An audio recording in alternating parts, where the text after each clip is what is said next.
हाय दोस्तों, राहुल की पाठशाला में आपका स्वागत है।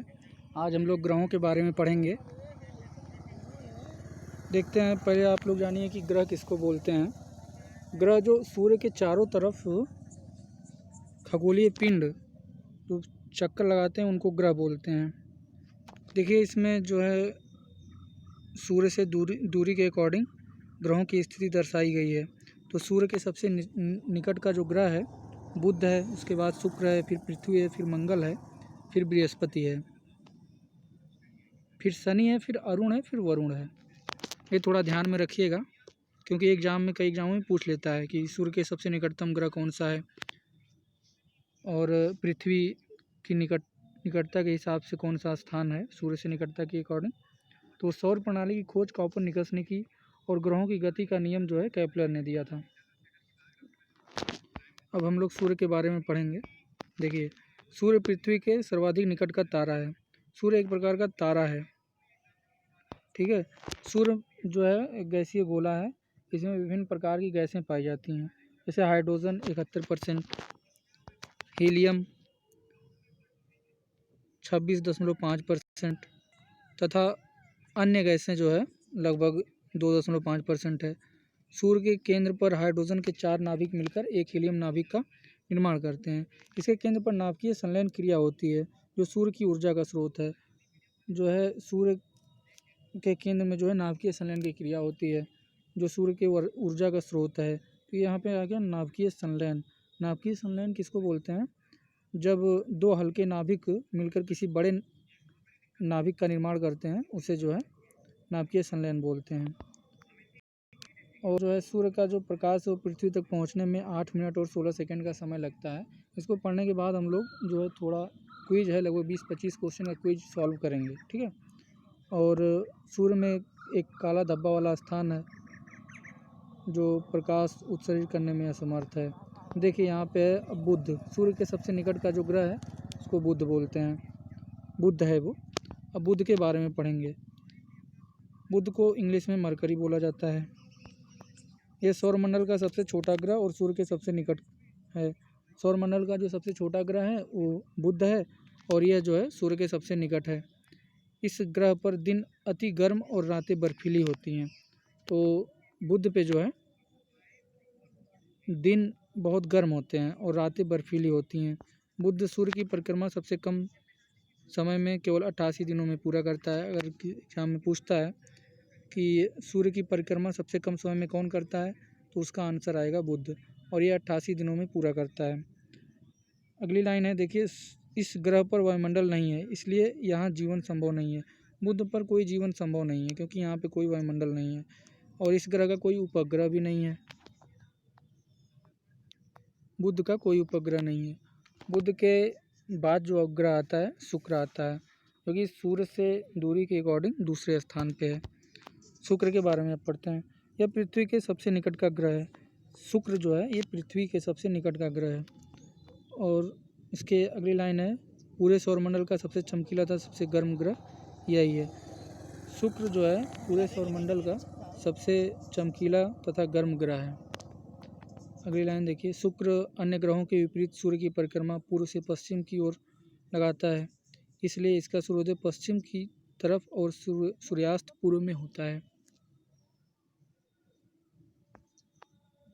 इसलिए इस ग्रह को इवनिंग स्टार या मॉर्निंग स्टार कहते हैं। मतलब इस ग्रह को भोर का तारा या सांझ का तारा भी कहते हैं शुक्र को। तो दोस्तों ध्यान रखिएगा, इसका आकार जो है घनत्व में पृथ्वी के समान है शुक्र का, इसलिए इसे कई नामों से जाना जाता है। अर्थ ट्विन कहा जाता है, पृथ्वी का जुड़वा ग्रह या पृथ्वी की बहन बोलते हैं शुक्र को।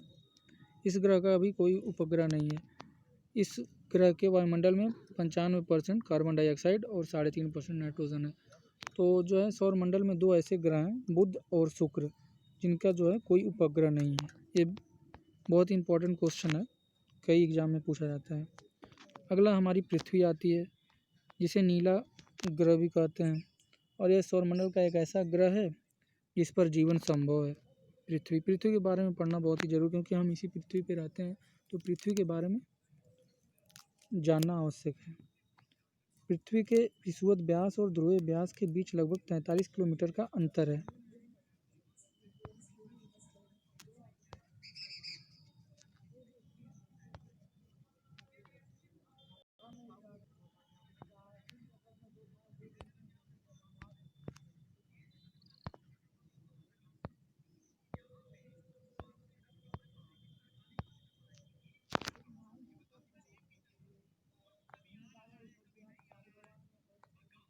देखिए, पृथ्वी के विषुवत व्यास और ध्रुवीय व्यास के बीच लगभग 43 किलोमीटर का अंतर है। पृथ्वी अपने अक्ष पर 23.5 डिग्री झुकी हुई है। पृथ्वी कितनी झुकी हुई है दोस्तों? 23.5 डिग्री अपने अक्ष पर झुकी हुई है। यह अपने अक्ष पर पश्चिम से पूर्व 27 किलोमीटर प्रति मिनट की गति से घूमती है और यह एक चक्कर 23 घंटे 56 मिनट 4 सेकंड में पूरा करती है। जल की उपस्थिति के कारण इसको नीला ग्रह कहा जाता है। पृथ्वी का एकमात्र उपग्रह चंद्रमा है। तो देखिए, पृथ्वी का जो है एक ही उपग्रह है और वो चंद्रमा है, और पृथ्वी पर जल की उपस्थिति के कारण इसको नीला ग्रह कहा जाता है। तो थोड़ा ध्यान दीजिएगा। और पृथ्वी अपने अक्ष पे 23.5 डिग्री झुकी हुई है। अगली लाइन देखिए, पृथ्वी को सूर्य की परिक्रमा पूरा करने में 365 दिन 5 घंटे 48 मिनट तथा 46 सेकंड का समय लगता है। पृथ्वी जो है सूर्य की परिक्रमा जो है 365 दिन 5 घंटे 48 मिनट और 46 सेकंड में पूरा करती है। पृथ्वी के अपने अक्ष पर झुके होना और सूर्य के सापेक्ष स्थिति में परिवर्तन के कारण यह ऋतु में परिवर्तन देखने को मिलता है। मतलब ऋतु में परिवर्तन किसके कारण होता है? पृथ्वी का अपने अक्ष पे झुके होने के कारण जो है ऋतु में परिवर्तन होता है। सबसे अधिक चमकीला तारा जो है साइरस है, इसको डॉग स्टार भी बोलते हैं। यह पृथ्वी से 9 प्रकाश वर्ष की दूरी पर स्थित है। सूर्य से पृथ्वी की दूरी जो है वो अधिकतम लगभग 15.21 करोड़ किलोमीटर है और न्यूनतम दूरी जो होती है वो 14.70 करोड़ किलोमीटर होती है, जो 3 जनवरी को होती है। देखिए, पृथ्वी अंडाकार पथ पर सूर्य की परिक्रमा करती है, जिसके कारण सूर्य से इसकी दूरी बदलती रहती है। तो जो है अधिकतम दूरी जो है वो 15.21 करोड़ किलोमीटर है, जो 4 जुलाई को होती है, और न्यूनतम जो है वो 14.70 करोड़ किलोमीटर जो 3 जनवरी को। तो इसको ध्यान में रखिएगा कि अधिकतम दूरी जो है पृथ्वी की अधिकतम दूरी सूर्य से कब होती है? 4 जुलाई को होती है, और न्यूनतम दूरी 3 जनवरी को होती है। पृथ्वी और सूर्य के बीच की औसत दूरी खगोलीय एकक कहलाती है। अब देखिए, मंगल को लाल ग्रह कहा जाता है। यहाँ पे इसको लाल ग्रह इसलिए बोलते हैं क्योंकि यहाँ पे आयरन ऑक्साइड की मात्रा अधिक है। आयरन ऑक्साइड जहाँ पे होता है उसका कलर लाल होता है। पृथ्वी के सामान्य अपनी अक्ष से 25 डिग्री के कोण पर झुका है, इसलिए यहाँ ऋतु परिवर्तन होता है। मंगल ग्रह पे भी ऋतु परिवर्तन होता है, जैसे पृथ्वी पर होता है उसी तरह से मंगल ग्रह पे भी ऋतु परिवर्तन होता है। इस ग्रह पर वायुमंडल का पतला आवरण है, जिसमें नाइट्रोजन एवं आर्गन गैसें पाई जाती हैं। मंगल के 2 उपग्रह हैं, ये बहुत इंपॉर्टेंट है, इसको ध्यान में रखिएगा, फोबोस और डिमोस। और डिमोस जो है सौरमंडल का सबसे छोटा उपग्रह भी है। तो मंगल के कितने उपग्रह हैं? मंगल के 2 उपग्रह हैं, फोबोस और डिमोस। सौरमंडल का सबसे छोटा उपग्रह डिमोस। सौरमंडल का सबसे बड़ा ज्वालामुखी ओलिपस मेसी एवं सौरमंडल का सबसे ऊंचा पर्वत निक्स ओलंपिया, जो माउंट एवरेस्ट से 3 गुना अधिक ऊंचा है, इसी ग्रह पर स्थित है। तो मंगल ग्रह पे जो है सबसे बड़ा ज्वालामुखी, जिसका नाम ओलिपस मेसी है, ये मंगल ग्रह पर स्थित है। और सबसे ऊंचा पर्वत कहाँ पे है पूरे सौरमंडल में? ये निक्स ओलंपिया है, जो माउंट एवरेस्ट से 3 गुना अधिक ऊंचा है, जो भी मंगल ग्रह पे है। मंगल ग्रह के बाद जो हमारा ग्रह आता है बृहस्पति। बृहस्पति जो है सबसे बड़ा ग्रह है। इन ग्रहों में सबसे बड़ा ग्रह बृहस्पति है। ठीक है, जुपिटर, इसको अंग्रेजी में जुपिटर बोलते हैं। अब बृहस्पति के बारे में पढ़ते हैं हम लोग। यह सौरमंडल का सबसे बड़ा ग्रह है। यह ग्रह मुख्यतः गैस और द्रव से मिलकर बना है, इसलिए बृहस्पति में ठोस भूमि का अभाव है, पर इसके उपग्रह ठोस पिंड हैं। तो ये बृहस्पति सौरमंडल का सबसे बड़ा ग्रह है। इसमें जो है गैस और द्रव, ये गैस और द्रव से मिलकर बना है, और यहाँ पे ठोस भूमि का अभाव है बृहस्पति पे। और इसके लेकिन जो उपग्रह हैं वो ठोस पिंड के समान है। देखिए, अगली लाइन है, बृहस्पति के उपग्रहों की संख्या सौरमंडल में सबसे अधिक इनमें से गैनीमीड सौरमंडल का सबसे बड़ा उपग्रह है। तो सबसे अधिक उपग्रह कौन से ग्रह के हैं? तो बृहस्पति के जो है सौरमंडल में सबसे अधिक उपग्रह हैं। सभी ग्रहों में इसकी रोटेशन स्पीड सबसे अधिक है 10 घंटे, और इसको सूर्य की एक परिक्रमा लगाने में 12 वर्ष का समय लगता है। बृहस्पति को सूर्य की एक परिक्रमा लगाने में 12 वर्ष का समय लगता है, और इसका जो है रोटेशन स्पीड जो है सबसे अधिक है 10 घंटा। पृथ्वी का जो है 24 घंटा है। अब देखिए, मंगल और बृहस्पति की कक्षाओं के बीच कुछ छोटे छोटे आकाशीय पिंड हैं जो सूर्य की परिक्रमा कर रहे हैं, उन्हें क्षुद्र ग्रह कहते हैं।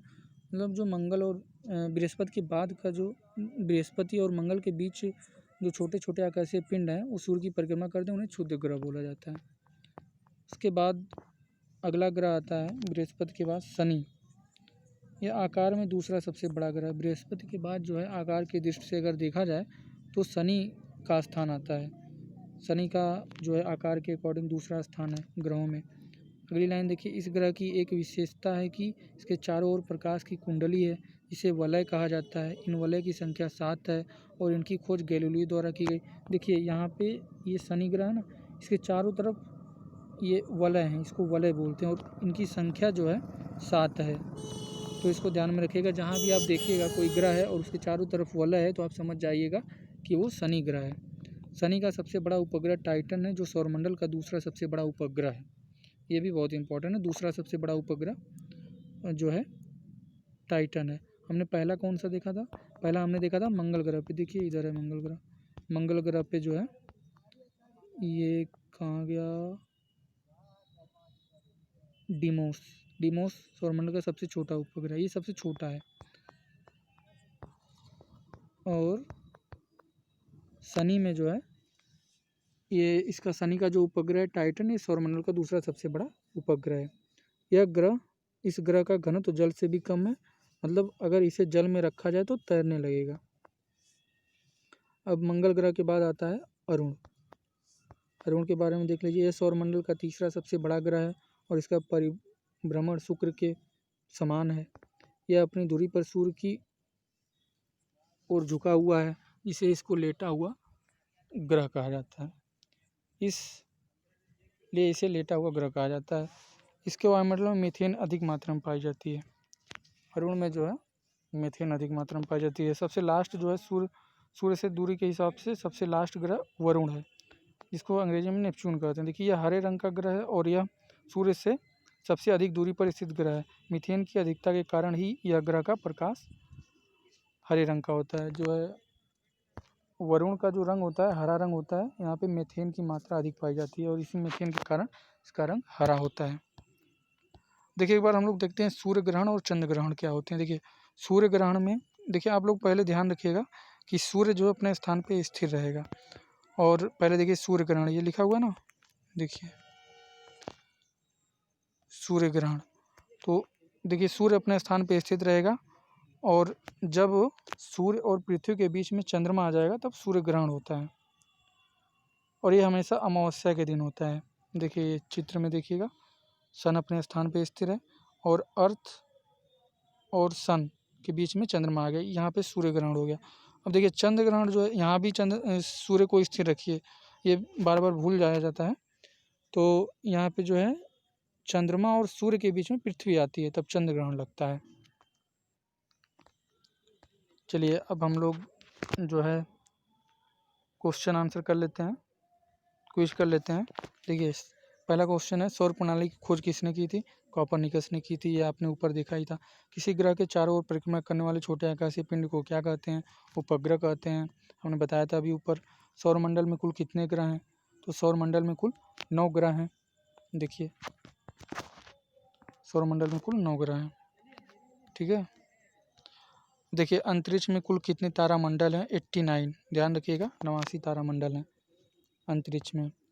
फिर है अगला क्वेश्चन, निम्नलिखित में से किनके बीच औसत दूरी को खगोलीय एकक कहा जाता है? पृथ्वी तथा सूर्य के बीच जो औसत दूरी है उसको खगोलीय एकक कहा जाता है। अगला क्वेश्चन नंबर 6, सूर्य में काला धब्बा क्या है? धब्बे वे स्थान है जो प्रकाश उत्सर्जित करने में असमर्थ है, हमने ऊपर पढ़ा ही था। क्वेश्चन नंबर 7, सूर्य के रासायनिक मिश्रण में हाइड्रोजन का प्रतिशत कितना है? 71%। अब देखिए अगला क्वेश्चन है, निम्नलिखित में से कौन एक तारा है? सूर्य।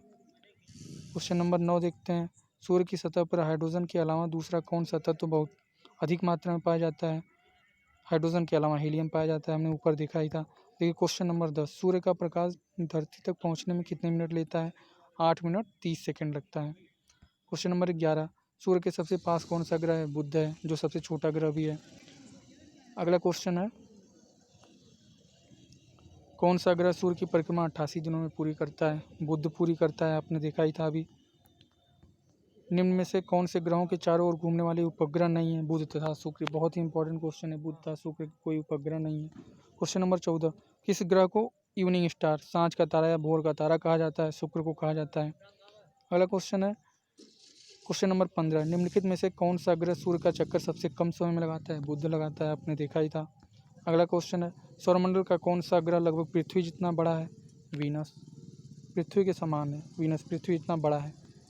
अगला क्वेश्चन नंबर 17, निम्नलिखित में से किसे ब्लू प्लेनेट कहा जाता है? पृथ्वी को बोला जाता है ब्लू प्लेनेट या नीला ग्रह। क्वेश्चन नंबर 18, सबसे तीव्र गति से सूर्य का चक्कर लगाने वाला ग्रह कौन सा है? बुध, जो सूर्य के सबसे निकट है, जो जिसके पास जो जितना रहेगा वो उतना जल्दी चक्कर लगाएगा। तो बुध जो है सूर्य के सबसे निकट है, इसलिए बुध जो है सबसे जल्दी चक्कर लगाता है सूर्य का। क्वेश्चन नंबर 19, पृथ्वी के भ्रमण की गति है 27 किलोमीटर प्रति मिनट। पृथ्वी अपनी अक्ष पर घूमती है। क्वेश्चन नंबर 20, पश्चिम से पूर्व की ओर घूमती है। अगला क्वेश्चन है, क्वेश्चन नंबर 21, सबसे चमकीला ग्रह है शुक्र। क्वेश्चन नंबर 22 देखते हैं, पृथ्वी स्थित है शुक्र और मंगल के मध्य, ये ध्यान रखिएगा। पहले आता है दूरी के हिसाब से सूर्य एक जगह स्थिर है मान लीजिए, फिर देखिए बुध, शुक्र, पृथ्वी, मंगल, शनि, अरुण, वरुण। बुध शुक्र पृथ्वी बृहस्पति, सॉरी बुध शुक्र पृथ्वी बृहस्पति शनि अरुण वरुण से याद कर लीजिए। तो पृथ्वी जो है शुक्र और मंगल के मध्य है। सूर्य एवं पृथ्वी के बीच न्यूनतम दूरी होती है।